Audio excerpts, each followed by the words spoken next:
सईद अहमद आपकी खिदमत में हाजिर। अस्सलाम वालेकुम। गरीब आदमी, परेशान हाल आदमियों के बारे में आज बेहतरीन एक दुआ और एक कामयाब दुआ लेकर हम हाजिर हुए हैं। इसको ज़रूर इस्तेमाल करो और चंद ही दिन में आप दौलतमंद अपने फिक्रात से दूर और निकल कर बहर आ जाओ खुशहाली की तरफ। तो इसी सूरत में हम आपको बताते हैं, नमाज फजर के बाद अगर नमाज पढ़ते हैं, आपका मज़हब इजाजत देता है तो पढ़ते हैं। उसके बाद जब बैठ जाओ, नमाज पढ़ने के बाद बैठ जाओ, उसके बाद जब सूरज निकलना शुरू हो तो उसी टाइम सर को नंगा करके सजदे में गिर जाएं।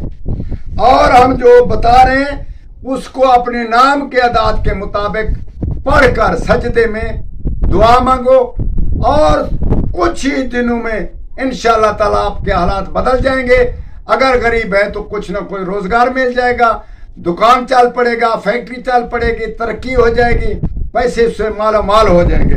हम आपको बताते हैं इंशाअल्लाह ताला जरूर अपने नाम के मुताबिक जरूर अदाद निकालने, उसके मुताबिक सजदे में पढ़ लिया करें हस्बुनल्लाह व निअमल वकील। ये दो लफ्ज आपने पढ़ने और अपने नाम के मुताबिक सजदे में सर को नंगा करके पढ़ना है। इंशाअल्लाह ताला हालात बदल जाएंगे। गरीब है तो दौलतमंद बन जाएंगे। ये हमारा तजर्बा भी है। अल्लाह के फजल इसमें शामिल हाल जरूर है। इंशाअल्लाह ताला जरूर फायदा उठाएंगे और दूसरों को भी जरूर